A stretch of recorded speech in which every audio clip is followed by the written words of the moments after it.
Total power आज centre के हाथ में है। एक मिनट, क्या होगा क्या नहीं होगा जो सेंटर कहेगा वही सरकार को करना पड़ेगा, स्टेट गवर्नमेंट को करना पड़ेगा। दोस्तों आदाब है, हिंद वॉइस में आपका खैर मकदम स्वागत है। मेरे साथ हैं ZK फैज़ान साहब, एक्टिविस्ट, पॉलिटिशियन और वकील भी हैं सुप्रीम कोर्ट के। ये 3-4 इनकी खासियत है, लेकिन सबसे बड़ी बात है नज़रिया बड़ा साफ़ रहता है इनके। आपका खैर मकदम है ZK फैज़ान साहब। आप अक्सर मुख्तलिफ़ चैनल्स पे, विभिन्न चैनल्स पे दिखाई देते हैं, हिंद वॉइस में भी आपका हुआ है। मैं ये पूछना चाहता हूँ कि आजकल चर्चा चल रहा है कि हर आदमी जो रिलीजियस लीडर हैं वैसे भी कि वो सब छोड़ चुके कि हमारे बच्चे कितने बेरोज़गार हुए हैं।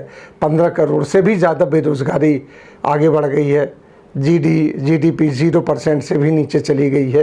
लेकिन वो नहीं कि मंदिर खुलना चाहिए तो कितना डिस्टेंस चाहिए होना चाहिए, मस्जिद में जाना चाहिए। सबसे ज़्यादा बहस जो चल रही है तो हमें उसमें कितने डिस्टेंस पे खड़े होकर नमाज़ पढ़ना चाहिए कि नहीं पढ़ना चाहिए, कि करीब आगे पढ़ना चाहिए, वुज़ू कैसे किस नल से करना चाहिए, ये बहस चल रही है।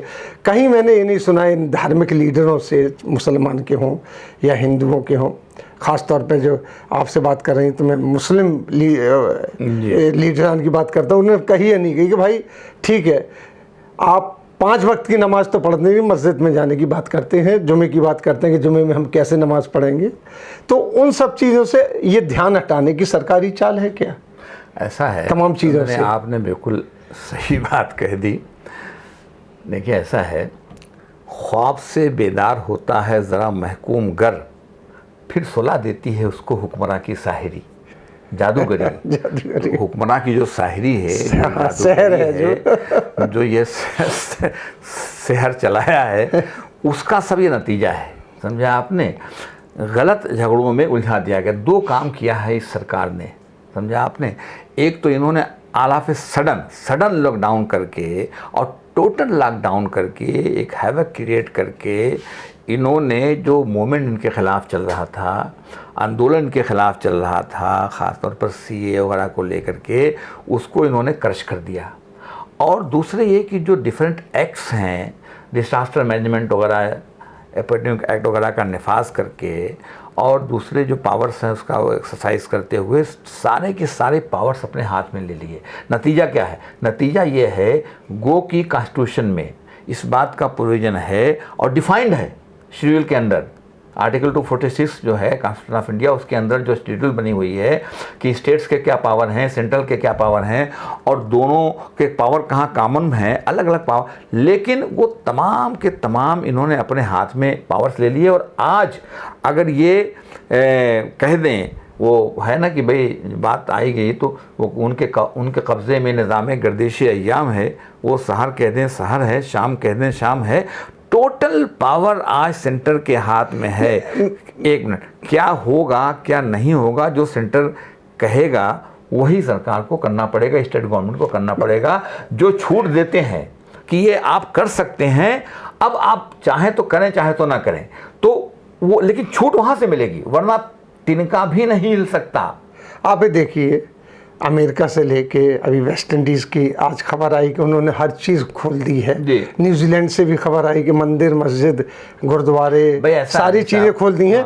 कोई सोशल डिस्टेंस की बात नहीं कर रहे हैं, जिनको जाना हो जाइए। हमारे यहाँ आप देखिए कि उर्दू के अखबार देखिए तो तमाम शिया उलमा भी, सुन्नी उलमा भी मस्जिद में आए तो पॉलीथीन में जूते लपेट के आए और सोशल उसका डिस्टेंस का कोई आदमी ये नहीं कह रहा कि जो मदरसे बंद हैं। एक बात सुन लीजिए, मदरसे बंद हैं, जो हमारा यूथ ख़ास तौर पे जो आर्टिशियन है मुस्लिम, वो बेरोज़गारी की कगार पे पहुंच गया कि हमें उस पर करना चाहिए। बाकी तो पहले तो हम कहते थे अल्लाह देगा, अल्लाह तो दे ही रहा है हर चीज़, अल्लाह कादिर है सब चीज़ों के ऊपर। लेकिन नमाज पढ़िए, ये भी है अल्लाह का कहना कि घर पे भी नमाज पढ़िए।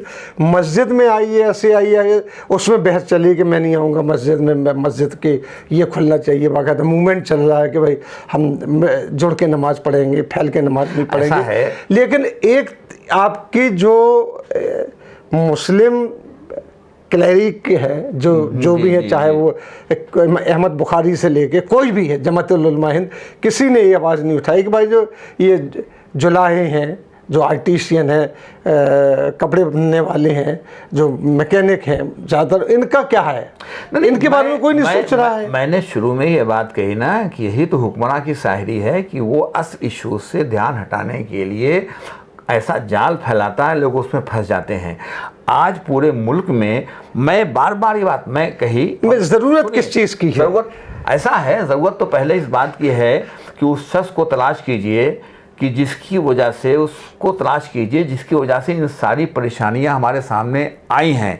कोई आदमी इस वक्त, अब ये क्या हो रहा है, हमारी टांग टूट गई तो आज बहस हो रही है कि वो नर्स जो है वो इसमें मरहम पट्टी ठीक कर रही है कि नहीं कर रही है, दवा कौन सूट कर रही है कि नहीं कर रही है, कौन सा ऑर्थोपेडिशियन जो है वो ठीक रहेगा और हम कितने दिन आराम रहेंगे, कितने दिन के बाद चलने पाएंगे और दवा नहीं ठीक गई। कोई आदमी ये क्यों नहीं पूछ रहा है और बात यहाँ क्यों नहीं आ रही है, क्यों नहीं ये कह रहा है कि टांग किसने तोड़ी, क्यों तोड़ी टांग, जिससे सारी परेशानी पैदा हुई है, तो कोई इसको नहीं पूछ रहा है। तो वो तो देखिए सरकार तो अपना काम कर रही है, हमारा अपना काम करने का है। एक वक्त प्रायोरिटी पर क्या है, प्रायोरिटी पर चीज़ें जो है अवामी एक सोच होती है उसके तहत होती है। हमारा मुल्क एक मजहबी मुल्क है, समझा आपने? जी हाँ। चाहे हिंदू हो चाहे मुसलमान हो चाहे उसमें जितने भी लोग हैं, मैं समझता हूँ हमारे यहाँ टोटल उसमें कोई थोड़ी मोड़ी कम्युनिस्टों की वो तो फिगर कोई है नहीं, ला मजहब वाले 100% आप कह सकते हैं। नहीं वो तो सब जगह होती है कि मजहब को मानने वाला मुल्क है। और तो इसलिए आज जो है चूंकि ये काम कभी नहीं हुआ कि मसाजिद बंद रही हो, मंदिर बंद रहे हो, चर्चेस यहाँ हिंदुस्तान में, तो इसलिए पहली मरतबा हुआ है। तो ले देकर सारा कंसल्टेशन जो है अच्छा ऐसा खोल रहे हैं जिससे मालूम होता है कि कोई रियायत दे रहे हैं। ट्रेनें खुल रही है तो मालूम होता है कि साहब कोई चीज़ हमको दी जा रही है जो आज तक नहीं हुई थी। और मतलब कोई भी वो 5 किलो अनाज मिल रहा है और फलां मिल रहा है। एक बात बताइए कि जिस तरीके से ये रिलीजियस मसलों पे दखलंदाजी हो रही है सरकार की, आइंदा भी होगी इस तरीके से? चलिए बाबरी मस्जिद और राम जन्मभूमि का केस तो उन्होंने सुलझा लिया, देखिए ऐसा सुलझा लिया, और इसी जो लॉकडाउन के पीरियड में इन्होंने राम मंदिर बनना भी शुरू कर दिया। देखिए राम मंदिर तो ये ना होता, आपके क्या कहते हैं लॉकडाउन तब भी राम मंदिर बन रहा था। अयोध्या के का जो जजमेंट आया तो अब वो एक अलग टॉपिक है, लेकिन मैंने तो ये बात कही थी कि कोई अब रिव्यू से या कोई क्यूरेटिव पिटीशन वो भी हट जाए, क्यूरेटिव पिटीशन करेंगे, लोगों ने फाइल भी किया है। फिर वो एक डिमांड ये भी आई थी कि उसका मलबा जो है वो मंदिर का मस्जिद का वो जो है बहुत हमारे लिए कीमती है और बहुत पायस है, पाक साफ है, तो इसलिए उसको हमको हटाने की ये सब चीज़ें जो हैं मेरे नज़दीक जो है, मैं अपनी ज़ाती राय इस पर जाहिर करना चाहता हूँ, इसमें कोई फ़ायदा नहीं है, कोई लड़ाई नहीं। तो उसका तो देखिए अलग टॉपिक है, वो तो काम यूँ भी होता चाहे लॉकडाउन होता चाहे नहीं होता।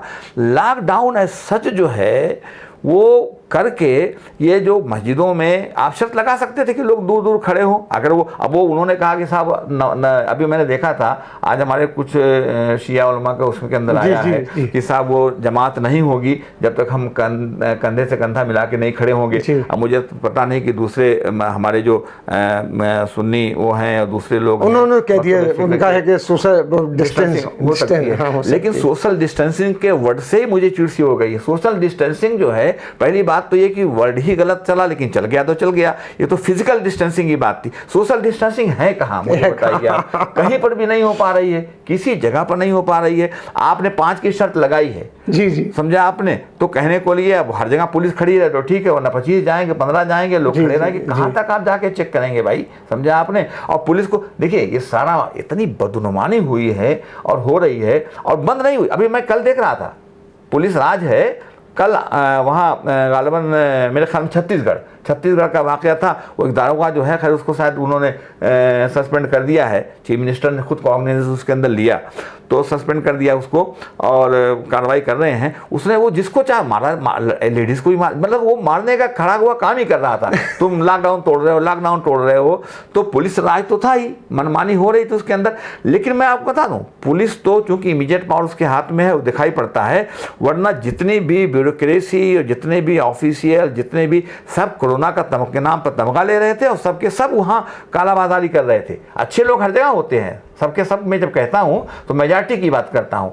पुलिस में भी अच्छे लोग मिल जाते हैं, लेकिन पुलिस में बहुत कम मिलते हैं उसके अंदर। लेकिन किट्स के अंदर तमाम तमाशा हुआ, जो है पीपी वगैरह के अंदर वो हुआ। अभी मैं देख रहा था कि वहाँ कर्नाटक गवर्नमेंट ने इक्विपमेंट कुछ लाया है, उसके अंदर घपला नहीं, वो किया है। घपले तो सब जगह हो रहे हैं, घपले हर जगह हो रहे थे। तो और क्या ये नहीं, कमाल तो यही हुआ ना कि कोई आदमी कुछ बोल। पहला जो लॉकडाउन था उसमें तो अगर आप कह देते कि ये जो कोरोना कोई बीमारी नहीं है तो आपको अरेस्ट करके अंदर कर देते। नहीं, ये मेरा सवाल आपसे फिर यही है कि क्या ये इस तरीके से सोशल डिस्टेंसिंग कह के मस्जिदों में दूर खड़े हो के नमाज पढ़िए, मंदिर में जाइए तो मूर्ति को नहीं छूइए, प्रसाद नहीं लीजिए, चलिए, ये सारी चीज़ें जो कर रहे हैं। गुरुद्वारे में तो उन्होंने मशीनें लगा दी हैं प्रसाद बांटने के लिए कि मशीन के बटन दबाइए प्रसाद निकल आएगा। इस तरीके से चल रहा है मंदिर में। वो मथुरा में आज मैं देख रहा था कल, तो बहुत सारे मंदिर के जो बड़े बड़े मंदिर हैं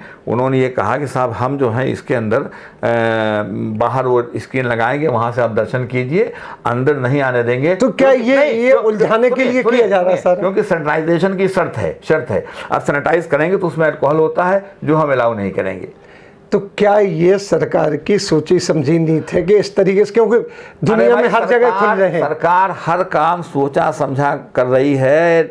इमीडिएट सडन लॉकडाउन उसका एक हिस्सा था, वो शुरुआत थी, और वहाँ से वो सारे का सारा काम सोच समझ करके ही वो कर रहे हैं, इसमें कोई दो राय नहीं है। तो इसके माने जो मस्जिदों में नमाज की दूरी, ये सब सारी चीज़ें किस तरीके से, जूते ले जाइए, इस तरीके से अपनी जानमाज़ें लेके जाइए, वो सारा इसलिए है कि वो लॉकडाउन का नाम रहे। अभी लॉकडाउन 5 जो है इसको अनलॉकिंग 1 कहा गया। क्या मतलब हुआ?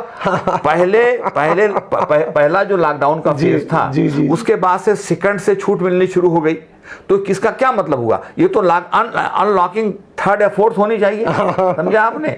अब कहाँ कोई लॉकडाउन। अच्छा सुनिए, इम्प्रैक्टिकल बातें करते हैं इधर। मैं बताऊं आपसे, अभी आपने सपोज आपको काम एक दिन का वहां पर है, मान लीजिए लखनऊ जाने का, तो पहले तो आप यहाँ से जाइए ट्रेन से जैसे भी, तो वहाँ 14 दिन तो क्वारंटाइन कीजिए जी। फिर वहाँ से दूसरी ट्रेन पकड़ के आइए, तो यहाँ अभी उन्होंने 7 दिन कर दिया है। 7 दिन कर 14 7 मान लीजिए 21 दिन। तो एक दिन के काम के लिए आप जाएंगे तो 21 दिन। ये प्रैक्टिकल बात है क्या? ये होने वाला है क्या? सरकार ऐसी प्रैक्टिकल बातें क्यों कर रही है भाई? इसे तो हम क्यों मान रहे हैं? नहीं देखिए, हम क्यों मान रहे हैं? हम मस्जिद वाले जो हमारे उलमा हैं उनको आउटराइट रिजेक्ट करते हैं, भाई हम ये नहीं कर सकते, घरों में नमाज पढ़िए। जिसको क्यों वो कह रहे हैं कि मस्जिद में आइए, तो ये कहते हैं जिसको मस्जिद में आना वो आइए, और फिर वो क्यों कह रहे हैं कि हम ये फॉलो करेंगे, नहीं फॉलो करेंगे? ऐसा है, उन्होंने छूट दे दिया है, जिसको पढ़ना हो पढ़े। 5 आदमी तो पहले भी पढ़ रहे थे, वगैरह जो थे, तो मैं तो खुद समझ नहीं पाया कि 5 आदमी क्या मतलब है। इस मामले में उन्होंने अपनी साफ एक राय जाहिर शिया उलमा है, उन्होंने साफ राय जाहिर की कि भाई हमारा जमात चूंकि नहीं हो सकती दूर दूर खड़े होकर के, इसलिए हमारे लिए जैसा था वैसे ही है। समझा आपने? जी। तो अभी तो ये सुन्नी उलमा क्यों नहीं कर रहे इस बात पे? इन्होंने 5-10 की, ऐसा क्या है, मैंने एक बात कही थी, इन्होंने गालिबन 3rd लॉकडाउन में ये कर दिया था कि 50 आदमी मैरिज सेरेमनी में जा सकते हैं। तो उस पर मैंने ट्वीट भी किया था, मैं चैनल पे कहा भी था कि भाई 50 आदमी आप शादी में अलाउ कर रहे हैं, इसका क्या मतलब? शादी में तो पीने खाने का मामला रहता है और लोग एक दूसरे पे उछल कूद करके चढ़ दौड़ते हैं, कहना चाहिए खड़े होते हैं मिल करके। वहाँ तो सवाल ही नहीं पैदा होता किसी सोशल डिस्टेंसिंग का, डिस्टेंसिंग का। दूसरी बात इन्होंने उस पर किया गया जब मेरा दूसरा सवाल था और आज भी वो स्टैंड करता है कि जब ये सब हो रहा है तो आप सेमिनार, वेबिनार चलने लगा है। हाँ, वेबिनार चल। अब सवाल पैदा होता है कि नए नाम आ रहे हैं कि आप 50 आदमियों के लिए कॉन्फ्रेंस की इजाज़त क्यों नहीं है, सेमिनार सिंपोजियम की परमिशन क्यों नहीं है? ये कहिए कि 50 आदमी कहीं पर भी सेमिनार सिंपोजियम और इन जगहों पर सोशल डिस्टेंसिंग बहुत अच्छे ढंग से मेंटेन हो सकती है। इवन नहीं, यहाँ तक कि जब आप दफनाने के लिए जाएं या अंत्येष्टि जलाने के लिए जाएं, वहाँ 20 की शर्त है। वहाँ भी शर्त है कि 10 आदमियों से ज़्यादा नहीं जाना चाहिए। 20 की शर्त है। तो ये तो बस एक तरह से हैवक क्रिएट कर दिया है। तो ये जो हमारे आलिम बैठे हुए हैं, इनकी मैं तो समझ टीवी पर देख रहा था। हम मुझे एक बात बताइए, सुनिए, मैंने तो आपकी राय नहीं, क्या आप ये बताइए कि जो आलिम मेरी बात सुन लीजिए, ये जो आलिम बैठे हुए हैं इन बातों पे बहस क्यों कर रहे हैं? क्यों वो उसको आउटराइटली कहते हैं भाई मस्जिद में नमाज नहीं तो घर पे पढ़िए। जैसे इसमें लोगों ने रोजा रखा और रोजा रखने के बाद ईद की नमाज भी नहीं पढ़ने गए, घरों पे पढ़ ली उन्होंने, तो ये क्यों नहीं करते हैं लोग? ये क्यों उसमें उलझे हुए हैं? किस में उलझे हैं कि इतने होना चाहिए, आप मस्जिद में आए तो ऐसे आए? नहीं, ऐसा है, उन्होंने मजहबी अपनी पोजीशन वाजा की और वाजा करने के बाद उन्होंने कह दिया कि भाई हमारे यहाँ नहीं, इसलिए हम नहीं पढ़ेंगे। उन्होंने कर दिया ना, कर दिया। लेकिन सुन्नी तो अभी तक क्लियर नहीं है इस मामले में। तो भाई क्लियर नहीं है तो उनके यहाँ इजाजत होगी। अब मैं तो आलिम नहीं हूं, और अगर वो पढ़ना चाहे तो पढ़ें, ना पढ़ना चाहे तो ना पढ़ें। पढ़ना चाहे तो हाँ, तो ये तो है, ना पढ़ना चाहे तो ना पढ़ें। जो नमाज नहीं पढ़ना चाहे तो आप उसको कैसे पढ़ा देंगे नमाज? वही है जी। तो उसमें वो बहस का मुद्दा नहीं है, लेकिन ये सब अटेंशन डाइवर्ट करने के लिए है। वो अभी लॉकडाउन, ये अनलॉकडाउन 1, अनलॉकडाउन 2, 3, 4 नहीं क्या क्या, लेकिन असली काम नहीं करेंगे कि now you are free to agitate for anything. समझे आपने? आप डिमॉन्स्ट्रेशन कर सकते हैं, मुजाहरे कर सकते हैं। डेमोन्स्ट्रेशन की बात नहीं, मैं तो सीधा मैं तो टीवी मैं पूछ रहा हूँ क्या इनको नहीं, इनको जो आलिम बैठे हुए हैं जो अपने आप को कहते हैं कि हम लाइन देते हैं, चाहे वो कोई भी हो, किसी मस्जिद का हो, जमतुल उलमा हिंद हो, जमात इस्लामी हो, ये यूँ क्यों नहीं कह रहे हैं कि आप ये सब छोड़ के इन कामों पर लगिए, अपने एजुकेशनल इंस्टीट्यूशन की बात कीजिए, आप बिजनेस में जो घाटा लग रहा है खासतौर मुसलमान आर्टिशियन वगैरह का, ये किस तरीके से खड़े, उसकी बात नहीं कर रहे। वो भी सबको ढकेल के ले जाएगी। तालीमी इदारे तो सब बंद हैं, चाहे बराए बैठे हों, गवर्नमेंट को हो, मॉडर्न एजुकेशन के हो, और उसमें मदरसे दरसे सबके सब तो बंद हैं। छोटी छोटी फैक्ट्रियां तो खोल दी हैं, उनको क्यों नहीं कह रहे हैं कि आप भाई काम कीजिए, इस तरीके से कीजिए, इन झगड़ों में ना पड़िए? नहीं, वो चीज़ें धीरे धीरे चल रही हैं, लोग रियलाइज़ कर रहे हैं। अब उन्होंने कह दिया कि साहब आप ये छोटी छोटी जो इंडस्ट्रीज वगैरह खोलने की बात कर दिया, मगर उसमें लेबर्स नहीं है, तो कैसे काम चलेगा? तो वो तो परेशानी है, लोग उसको फील कर रहे हैं। उठेगा मूवमेंट जो है, इन्हीं सब चीज़ों से जनरेट होता है, और एक स्टेज ऐसी आएगी कि इन सारी बातों को लोग भूल करके और फिर जो है सरकार के खिलाफ सफारा होंगे और एक मूवमेंट चलेगा। इसमें कोई दो राय नहीं। इमरजेंसी हम देख चुके हैं, ये इमरजेंसी से बड़ी इमरजेंसी थी, इसमें कोई दो राय नहीं है, लेकिन उस इमरजेंसी का हाल भी लोगों ने देखा है और इसका भी देखेंगे। और ये लोग, यही लोग, समझा आपने, जब बहुत ज़्यादा किसी चीज़ को आप करते हैं, सप्रेस करते जाइए किसी चीज़ को, एक चीज़ ऐसी आती है कि वो चीज़ बर्स्ट कर जाती है, किसी बैलून को आप दबाते जाइए, दबाते अल्टीमेटली वो चीज़ बर्स्ट कर जाती है। तो ये हो। बहुत बहुत शुक्रिया खान साहब आपका, आपने एक अच्छी बात कही कि ये ख़त्म होने वाली जनता का गुस्सा किसी न किसी लम्हे बाहर निकल के आएगा। पौने 3 लाख, चाहे पौने 3 लाख हैं। इनकी जब अनलॉकिंग कंप्लीट होगी, वैसे तो कंप्लीट हो ही गई है, मैं तो 95%, 80%, 95%। जी, बहुत सुनिए जी, लेकिन जब ये कंप्लीट होगी तब तक 10 लाख हो चुके होंगे। वो तो होंगे ही। और मैं टीवी पर देख रहा था, जो जिस तरीके से गुस्सा आपने बताया कि पनप रहा है, आगे कहीं ना कहीं निकलेगा। इसी के साथ हम आपसे लेते हैं विदा, और अगले किसी अंक में फिर आप हाजिर होंगे। तब तक के लिए दीजिए हमें इजाज़त। बहुत बहुत शुक्रिया।